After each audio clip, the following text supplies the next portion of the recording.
Hello and welcome to Inside Politics. I'm Anastasia Lavrina, and today we turn our attention to a developing crisis that could have profound implications for South Asia and beyond.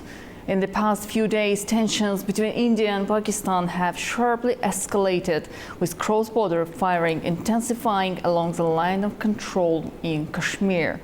Reports are emerging of military mobilizations and increased hostility between the two nuclear-armed nations, raising fears of another conflict in a region already fraught with instability. The situation is rapidly unfolding and the stakes couldn't be higher. In the face of these developments, Pakistan has claimed it has credible intelligence suggesting India could be planning an imminent military strike, and it has urged the international community to intervene before the situation spirals further out of control.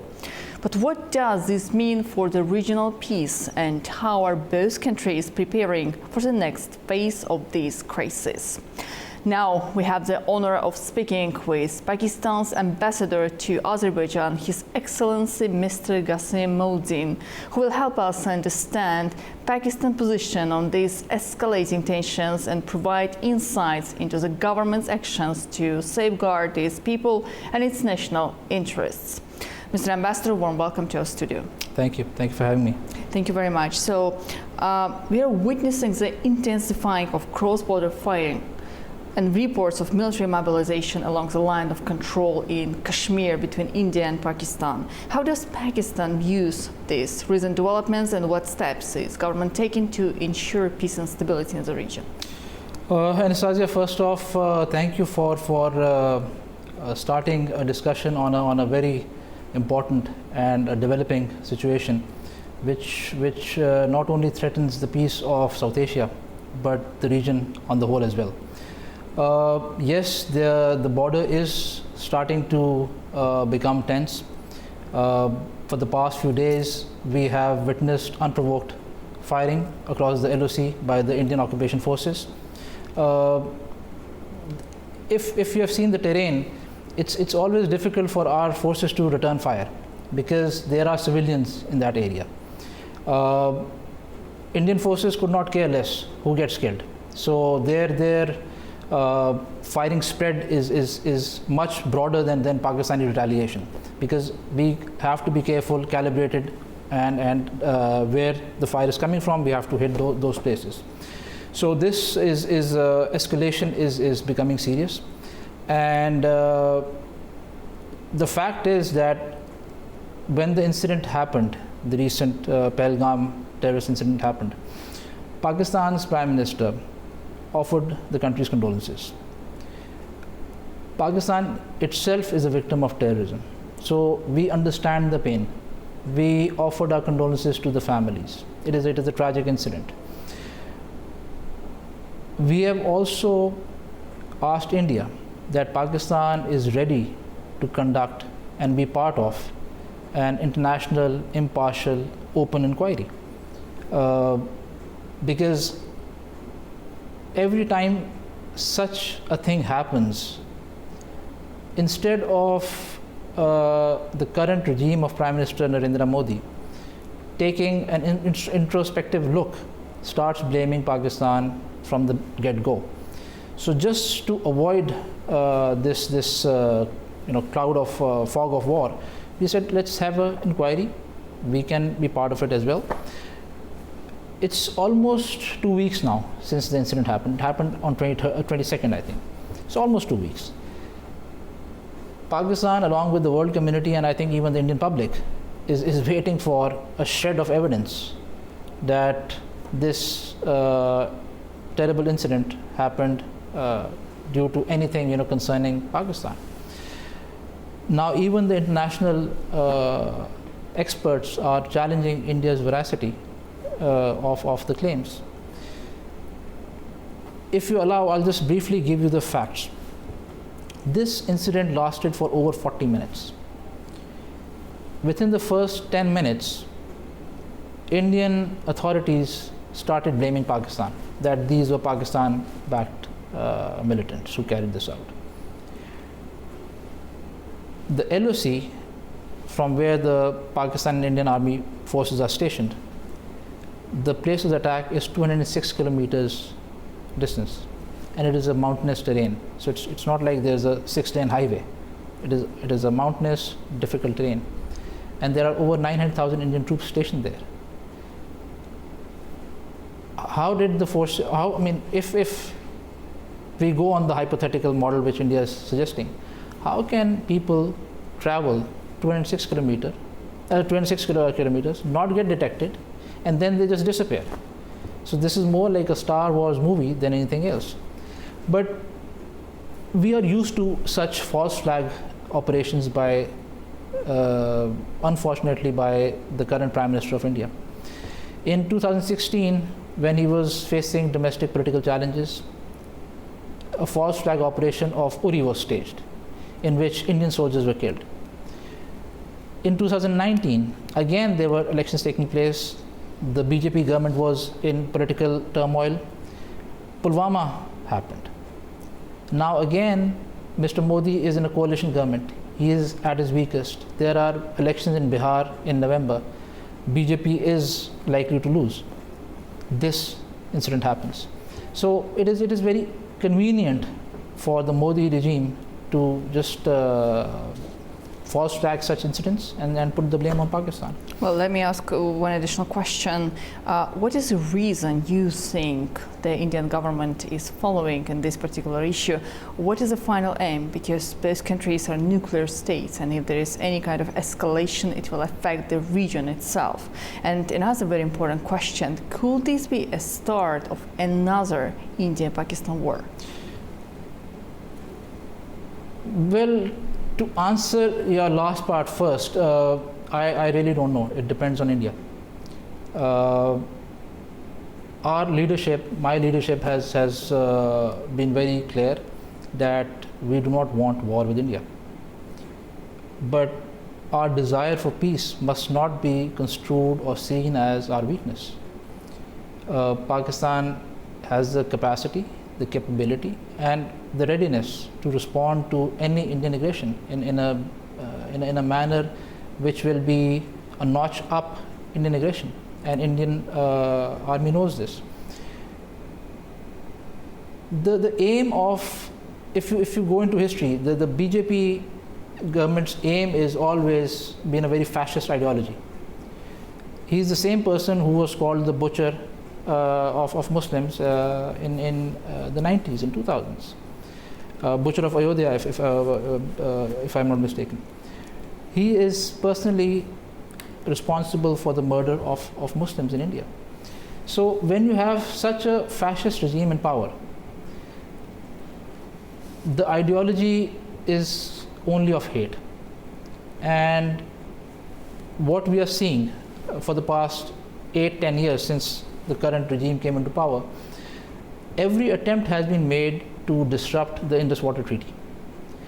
The Indus Water Treaty was signed between India, Pakistan, and the guarantor is the World Bank, and it was done in the 60s. And this treaty has successfully lasted even during wars between India and Pakistan. The Indus Water Treaty basically guarantees the division of rivers flowing from the Himalayas into India and into Pakistan. As you must be aware, Pakistan is an agrarian society. We depend on canal irrigation, and the Indus Delta is the main lifeline of Pakistan's agriculture. We get our agriculture water, our drinking water from the Himalayas through Indian occupied Kashmir, and the waters are agreed to divided by the Indus Water Treaty. So this has been an aim of the Indian government, that somehow we can wriggle out of this treaty, because they are violating the treaty principles. India is currently, Pakistan and India are currently at the Court of International Arbitration in The Hague. This is an ongoing legal dispute because India has constructed some structures which are contrary to the treaty. So this unilateral and illegal suspension of the treaty is, I think, the most dangerous element of this conflict, because we are very clear. India has weaponized water, and this is a form of international terrorism against Pakistan.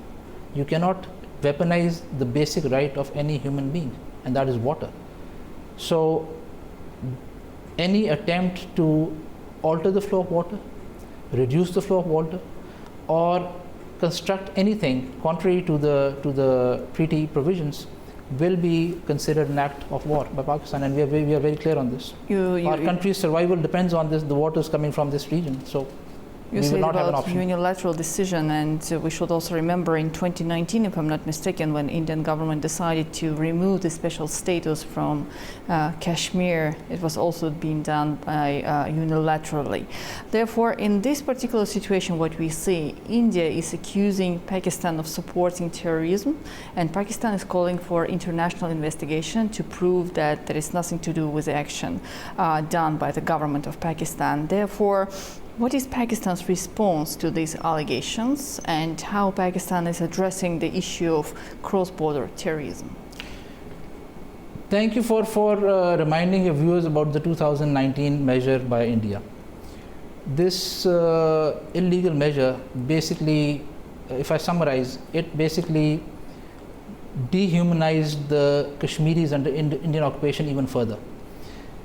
This change in status basically allowed India, and particularly this government, the Modi regime, to allow non-Kashmiris to acquire property in Indian occupied Kashmir, with the ultimate objective being that 10, 15, 20 years down the road, they could alter the demographic of that region and make the Muslim majority into a Muslim minority.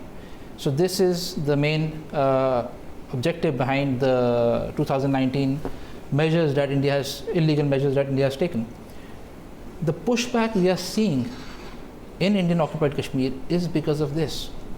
Because right now, no Kashmiri under Indian occupation is the Kashmiri's life is not safe, their dignity is not safe, their honor is not safe.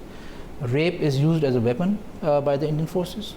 Pellet guns are used against children to make them blind. This is something that the world has seen. This is a fact.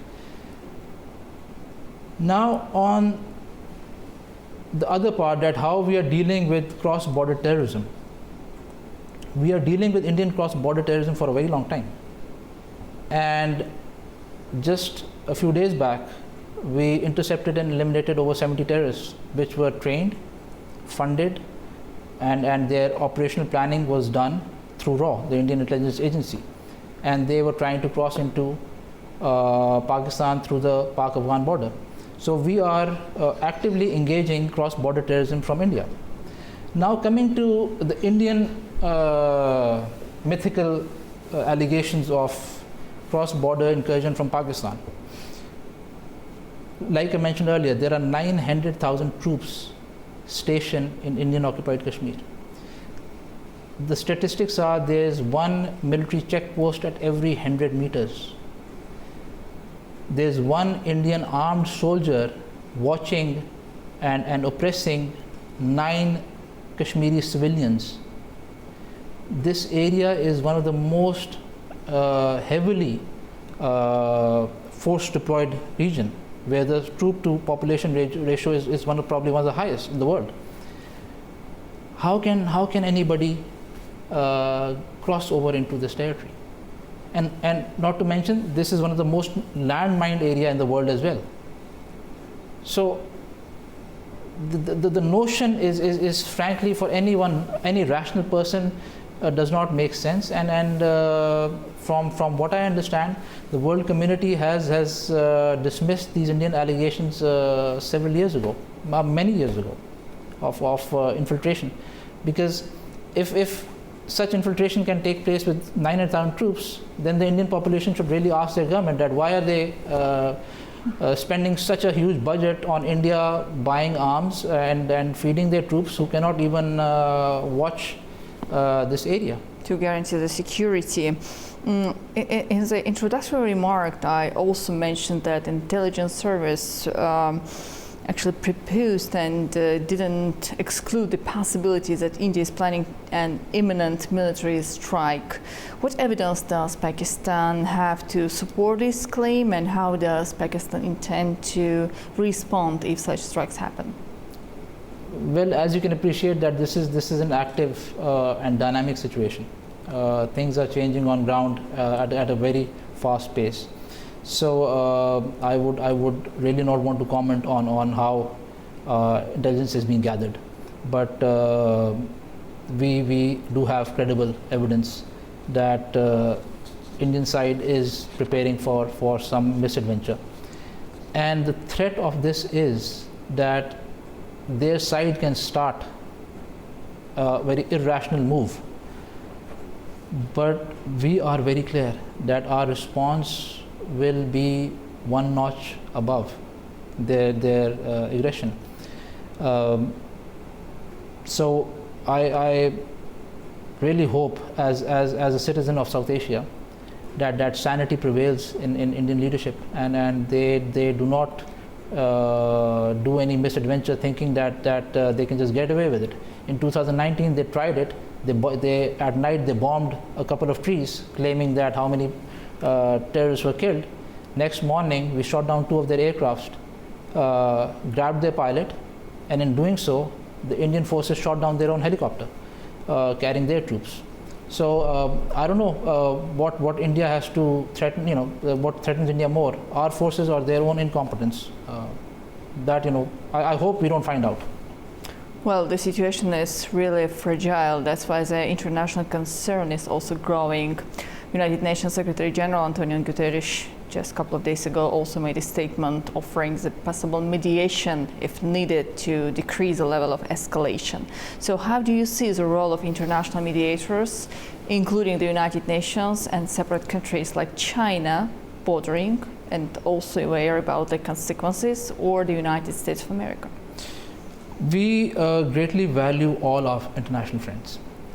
We greatly value all international partners who are lending their voice and support to the voice of reason and to the voice of peace, and asking for the Indian government to share evidence if they have any. Just recently, the government of Azerbaijan also asked India to provide evidence if they have any. Honorable President Erdogan of Turkey offered his unconditional support to Pakistan. Like I said, any rational world leader, a true world leader, would want peace, not war. There are. I mean, I can only think of one person in this world, a leader in this world, who threatens to use nuclear weapons against another country, and that is Prime Minister Narendra Modi and his cabinet and his ministers, who talk about waging a nuclear war as if they are, joking about something very trivial. So the world needs to think that if a regime is so callous and is so irrational, their state of mind needs to be questioned, and it really needs to be questioned whether this regime is even capable of trust to even have such lethal power. But as I mentioned earlier, we would welcome the international community's efforts to de-escalate and desist India from undertaking any misadventure, for which they will have to pay a very heavy price. Kashmir itself remains a core issue in the conflict between India and Pakistan, being considered as a disputed territory. And do you think that the recent escalation is a part of the broader strategic goal by India to alter the status quo in Kashmir? Kashmir in South Asia is the core issue. It is not a core issue. Between Pakistan and India, it is the core issue. Indian occupation of Kashmir and the issue of Jammu Kashmir is now one of the oldest item on the agenda of the UN Security Council. These are facts. Anybody can go to the net and search for this. Why is India always wriggling out of trying to find a peaceful negotiated solution to Kashmir? Why has India gone back on promises made by their founding fathers, including Prime Minister Nehru, that they will give the right of self-determination to the Kashmiris? There must be a reason that India is wriggling out of its international commitments and going against the promises made by their founding fathers, because it doesn't have any international legality to their occupation. Again, for durable peace in South Asia, this issue of Jammu Kashmir needs to be resolved in a peaceful manner. Now, coming back to your point of India trying to change the status quo, I think, and this is my personal view, I think India has developed a hubris simply because for the past few years, the West has provided unprecedented military and financial support and trying to create a Frankenstein which could maybe try to stop China and propping up something against China. That I think is failing. And India's reliability as a security partner for the West is also questionable, especially during India's role in the Russia-Ukraine conflict. The role which India played was very dubious, playing both sides. So this Frankenstein can cause problems for all of us. As an Azerbaijani, I would ask you, why is India supplying arms to Armenia? And they're not supplying knives or 9mm bullets. They're supplying sophisticated, lethal weapon systems. Yeah, Azerbaijan already expressed its concern over the selling and transporting the military equipment to bordering Armenia, responsible for 30 years occupation of Azerbaijani territory. Azerbaijan, I am 100% confident, is capable of dealing with any such threat effectively on its own.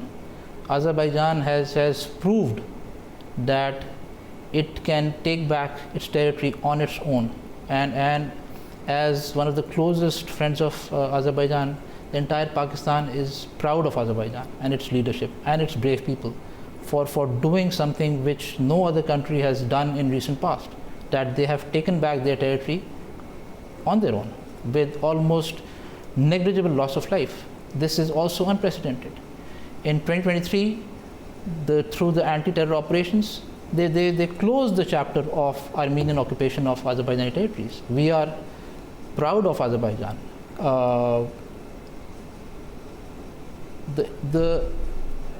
I would say the most difficult thing for me to understand is that why is India trying to shake this region? Why is India trying to alter the balance in this region? This, I think, is simply because of the West ignoring what India was doing to its own minorities. The fascist regime in India is not against just the Muslims, but all minorities. And the West has closed its eyes on it. And I think today's regime in India is maybe in that self-delusional state that they have really become something really big, a regional superpower. But such efforts, I don't think will really take root, because half of India's population is still living below the poverty line. India has right now, as we speak, there are 7 to 8 separatist movements taking place in India, from the north till the south, from Kashmir, from Punjab, the Khalistan movement. There are 7-8 movements, indigenous movements taking place in India. So the Indian society is already fragmented. The Indian security, the world has seen, is capable of is more of a joke than a security organization. So this is a threat to the world peace. And then the world community needs to take cognizance of this situation. Well, indeed, and let me conclude our today's conversation with a question about the consequences of possible escalation for the South Asia itself. You personally mentioned China, which has its own interests having quite stable relations with both countries, but also being aware about possible consequences it may have. When it comes to the logistics, transport, communications, economic development, water scarcity, and etc., what are the global consequences of possible military escalation between two nuclear state powers? Well, I'll just briefly comment on India and China.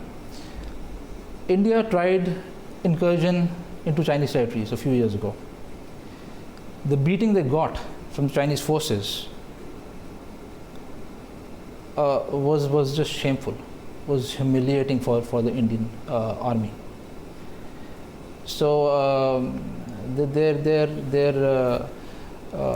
fantasies of taking on China were, you know, I mean, that bubble got burst in a very brutal way by the Chinese forces. So that is something which will always remain a pipe dream for India. Now, coming to the economic consequences, India escalated the situation. It was India who closed the Wagah border. It was India who expelled our diplomats. It was India who told Pakistani families who were visiting their extended families in India to leave India in 48 hours. It was India who went and illegally, unilaterally decided to suspend Indus Water Treaty. What we did in reaction, and we could have done a lot more. We are showing restraint, we are showing patience, with the hope that the other side will take reason into account. Indian airspace had to be closed for their civil aircraft. So now, for example, a flight from India to Baku, which usually used to take 4 or maybe 5 hours, is taking 6.5, 7 hours. The operating cost is also increasing. Right. Similarly, we had to close down the transit trade agreement that allowed transit of Indian goods from Pakistan to Afghanistan. So that itself, I mean, just these two measures are causing a loss of, I don't know, several million, if not close to $1 billion to the Indian economy on a daily basis. Now, God forbid, if a conflict starts, the maritime routes will also be affected. And again, I would like to highlight that this conflict can escalate into something very scary, and this conflict can be very dangerous for over 1 billion people who call South Asia their home. And this is all the doing of a very fascist regime on the whims of one very irrational, illogical leader. So I really hope, for the sake of humanity, that sanity prevails in India, and things diffuse and things are de-escalated very quickly. Well, Mr. Ambassador, thank you so much for coming to our studio, sharing with us your vision of the situation, and we do really hope that the peace will prevail in this ongoing situation between two nuclear power states. Thank you so much. Thank you. Thank you. Well, as the situation continues to evolve, it's clear that the stakes for South Asia and for the broader international community are incredibly high. The coming days and weeks will be critical in determining whether these crises can be de-escalated or whether we are witnessing the beginning of a new chapter in an already volatile relationship. We'll of course continue to follow the developments closely and keep you updated on the latest news. Thank you for tuning in tonight. I'm Anastasia Lavrina, and this has been Inside Politics. See you soon.